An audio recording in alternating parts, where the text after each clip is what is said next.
if I was a nepotism baby, all of my problems would just disappear. Like I'd be set, you know. So that was the inspo for the song. Local independent songwriter and artist Angela Rose has been making waves with her country-tinged indie pop and recently dropped in to record a warehouse session with us. Angela has just released a new single called Nepotism Baby, which is perfectly tongue-in-cheek but also very relatable and catchy. We caught up with Angela to chat about her latest releases and what she has planned for the future. Let's start off by talking about your latest single, Nepotism Baby. I saw you perform this for the first time when you were supporting, oh my gosh, what's her name? Greta Ray, I think. Greta Ray. At the Hamilton station. Exactly. Yeah. And you told the most brilliant story beforehand. Can you tell us where the song came from? Yeah.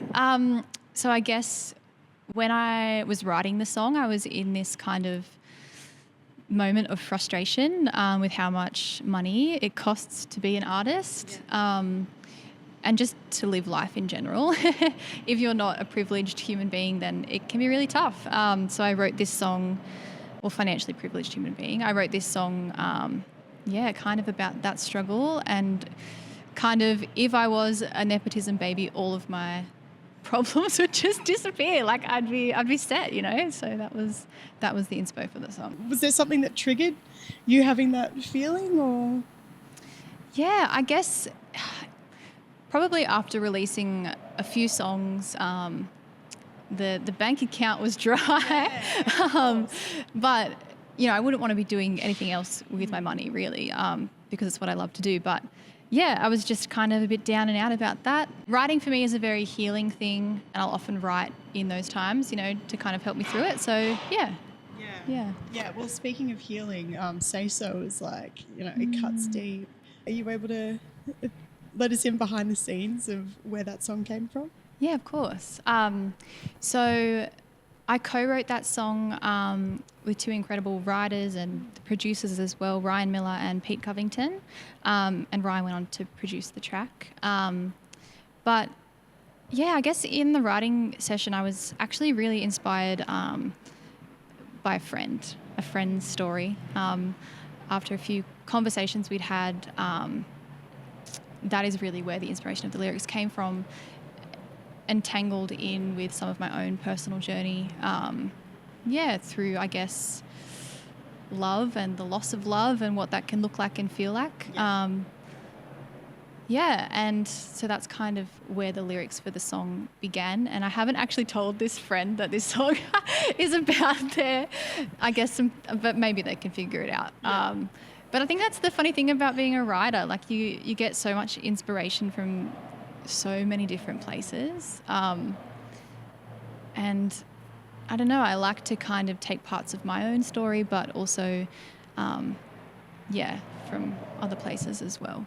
Yeah. I think your songwriting is so bloody catchy to begin with, but I think you're such a brilliant songwriter because I feel as though your music comes across as very optimistic and hopeful, but in the same vein, you're actually usually tackling some pretty dark subjects. What is it about like the darker sides of life, I guess, that inspires you? It's just something I am super drawn to. I feel like, I don't know, it's like really authentic to being a human being. Life is full of, you know, beautiful, joyous moments, but also a lot of dark moments. And I just love marrying the two, like marrying, I guess, melodies that are beautiful with lyrics that just are really deep. I don't know.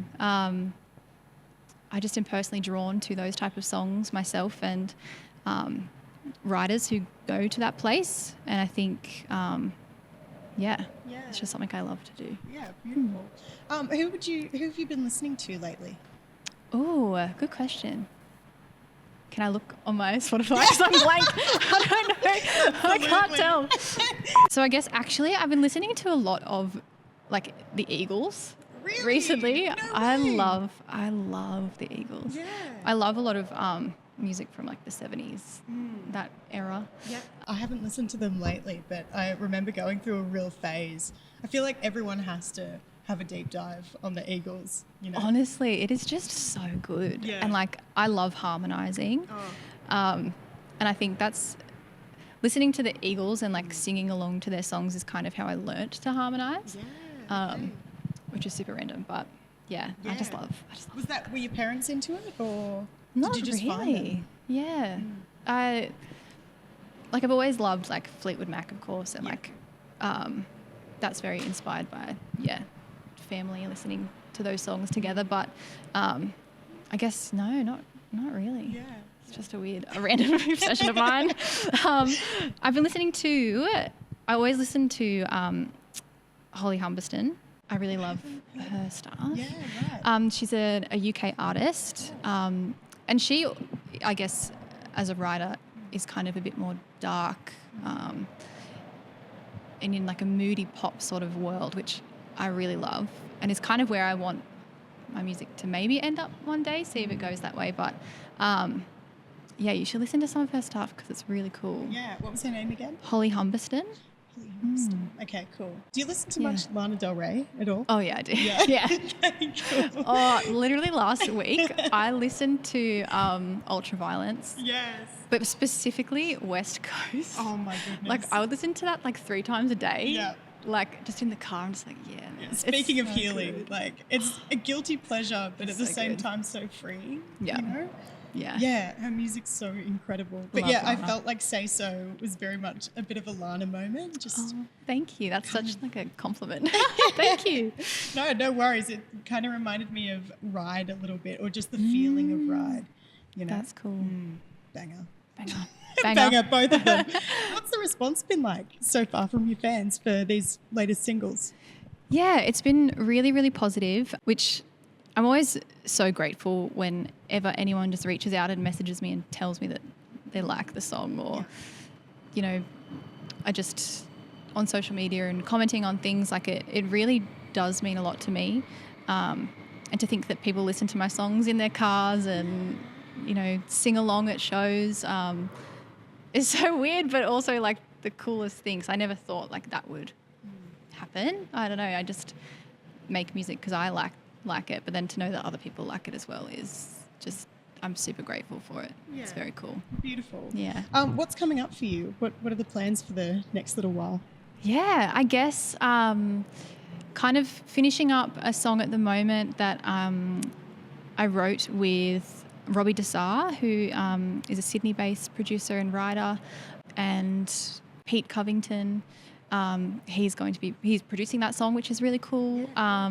So I'm really excited for that to be out because I personally just love the song. I've had it for a while and it's kind of just been sitting there, but I finally was like, no, I'm gonna put it out. So yeah, that's on the cards. And just continuing to write, work on maybe my next EP is kind of the goal. To look forward to next year. So. Do you have any more shows coming up with your sister? Because you just played a gig with her Yes. like over the weekend. Yes. My sister Sarah Lynn, she's a country artist, and we're kind of talking about it. The show went like really well, and we had the best time. Sharing our own songs individually, but then coming together at the end. We do a lot of writing together as well, and just love singing together. We're definitely thinking about that for next year as well. So yeah. Have you ever actually collaborated on a track? So we haven't released like a collaborated track. She's released a couple that I've just co-written with her, which is cool. Yeah. But yeah, it might be on the cards as well. Cool. It's definitely a goal for us that we want to do. So what that looks like yet, we're not too sure if we might pursue something together one day as well, little side project. Yeah, it's just another way to be creative and do what we love. So what would the side project look like if you were to actually create that? I don't know, we just individually we're so different, but then like with our, I guess, genres that we pursue, or that I kind of dance around a few different ones. But I don't know, together it's just the writing is different. I guess where the songs go in terms of like melody is just different because it's both of us together. So I don't know. We're not too certain yet, but it's exciting thing to think about for the future, for sure. Yeah. Could be on the cards sometime. Yes. Yeah. Well, before I let you go, I'd love to know, do you have any gigs coming up? I do not. You don't? Okay, well, that's all right. But the hope is I'm actually working with a band, so we're getting our set nice and tight and all that sort of stuff. So hopefully next year, looking to do a lot more live stuff, because I really haven't gone into it too much. I've happily stepped up to do a lot of support gigs that find their way into my inbox somehow. I don't know how, but I'm very grateful for it. But and it's like so much less pressure. You know, it's so nice. You just show up, do your thing, and then you get to watch, you know, incredible artists do their thing, and it's just not as much pressure as it being your own show. But yeah, that's definitely something I'm working on for next year, and Brilliant. Well, it's going to be worth the wait. I can't wait to see you with a full band. Yeah. That's really exciting. Thank you so much for coming in. Congratulations on these latest singles. And hopefully we'll see you soon. Yes, sounds good.